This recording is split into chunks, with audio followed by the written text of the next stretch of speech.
The figures are set out in the Integrity Commission's annual report for the 2025 to 2026 financial year. It shows that 29 employees left the agency over the year, pushing the staff turnover rates to 19%. That's the highest level in 8 years of figures published in the report, and up from 12% the year before. Of the 29 who left, 2 departures were initiated by the Commission, while the remaining 27 left voluntarily, most by resigning. Their exit interviews pointed to 3 main reasons. The first is low pay tied to what the Commission calls unresolved problems with the government's new public sector compensation system. The second is a high-risk, high-stress working environment, with staff leaving for better-paying jobs in other public bodies. And the third is leadership challenges the Commission says it experienced during the year. The last point comes against the backdrop of leadership shake-ups. The Commission's first executive director, Greg Christie, demitted office in May of last year. Craig Beresford, previously a director at the agency, was appointed to the top job months later. Perhaps most striking is that the Commission's core anti-corruption services program accounted for half of all the staff who left. Chairman, retired Justice Carol Lawrence Beswick, says the retention problem is driven not only by the pay the Commission can offer, but also by limits on the level at which staff can be appointed within the approved salary scales. This leaves it unable to compete for skilled and specialized professionals. She argues that those who step forward to fight corruption, often under significant pressure, must be properly and safely compensated. For his part, Executive Director Craig Beresford says he has raised the compensation and staffing concerns with key stakeholders, including Prime Minister Dr. Andrew Holness. He warns that, if left unresolved, the issues will continue to limit the Commission's oversight, weaken coordination among agencies, and undermine the wider push to strengthen Jamaica's integrity system. Chairman of the Integrity Commission Oversight Committee, Pernell Charles Jr., on Thursday gave an impassioned plea that the committee guard against what he calls the potential of prosecution turning into persecution as it relates to the work of the anti-corruption body. While appreciative of the position adopted by the chairman, Member of Parliament for South West St. Andrew, Dr. Angela Brown-Burke, reminded her fellow representatives that they should expect greater scrutiny due to the privileged position they hold. But in relation to some of the comments that you had made earlier, as members of parliament, as ministers, we know that we should be held to a higher standard, and that by virtue of volunteering for these positions, we are expecting to be held to a higher standard. And I say that because that then has some implications for how we behave. One, in relation to our interaction with the Integrity Commission in terms of the information that they request of us. So failure to provide information by members of parliament, by ministers, I think is something that we really should look at carefully and deeply. Dr. Brown-Burke says many reports from the Commission lay bare the need for significant improvements in the government administration.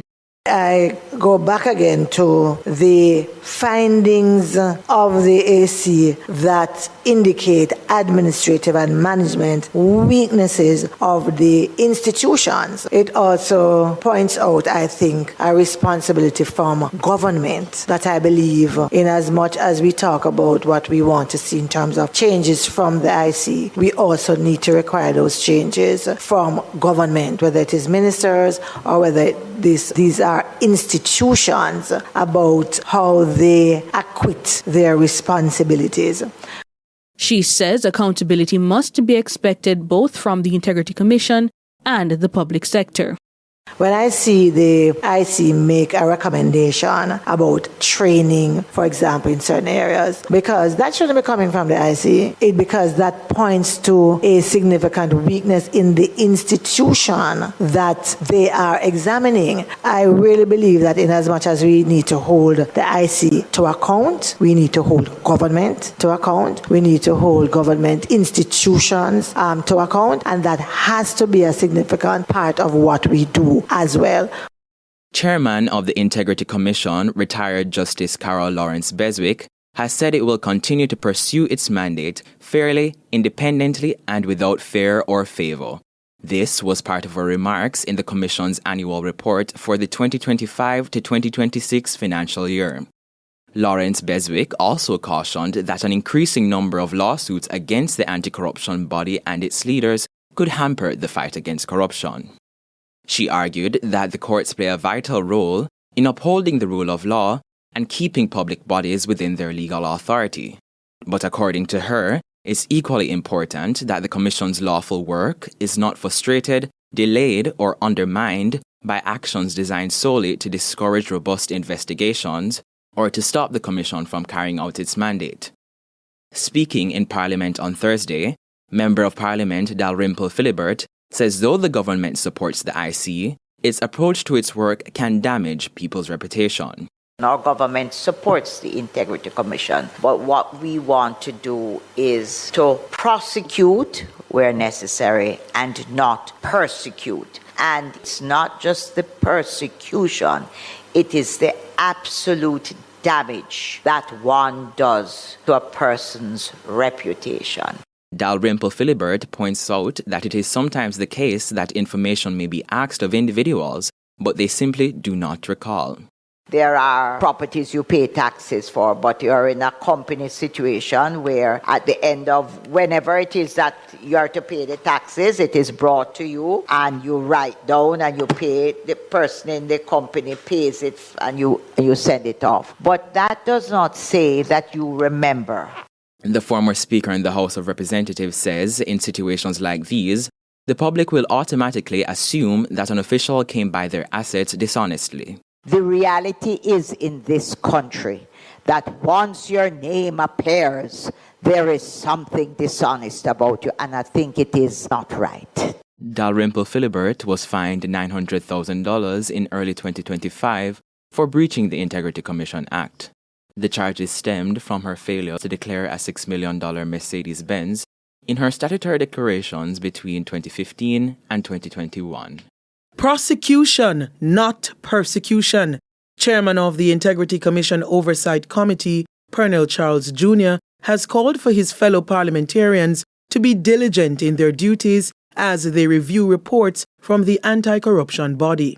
So we have to, as the Oversight Committee, be attentive to the relationship also, very important, between investigation and prosecution. The difference between prosecution and persecution is not the seriousness of an allegation. It is the discipline of the process. Prosecution is evidence-led, law-bound, and fair. Persecution is what justice becomes when power outruns proof, process, or any legal authority. And as an oversight committee, we must guard slavishly against a commission that has the potential to persecute and ensure that whatever is put before us meets the tenets of prosecution.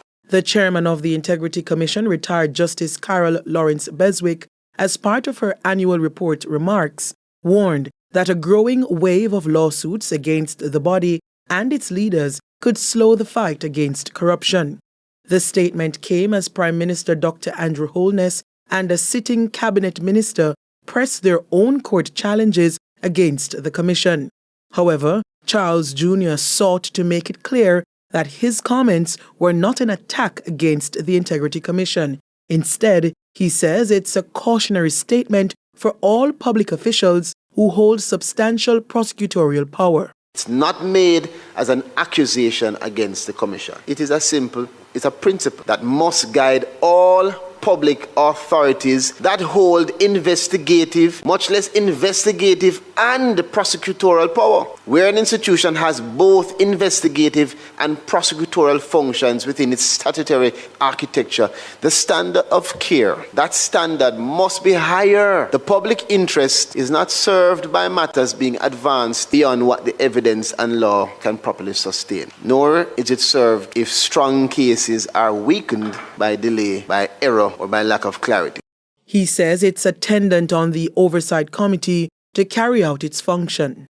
We have to hold those things into our contention and mind when deliberating on matters of importance that have been referred to us. A strong commission therefore must be fearless, and we will be so, disciplined. Zeal within the law, as has always been said, is a virtue. Power exercised beyond the law is a danger, and this committee will support the former and guard against the latter. Make that be very clear. At the same time, we will effectively remain within our own mandate. It does not examine a report in order to redecide the individual matter. We won't be doing that. We'll examine reports in order to review institutional performance and to report to Parliament our findings.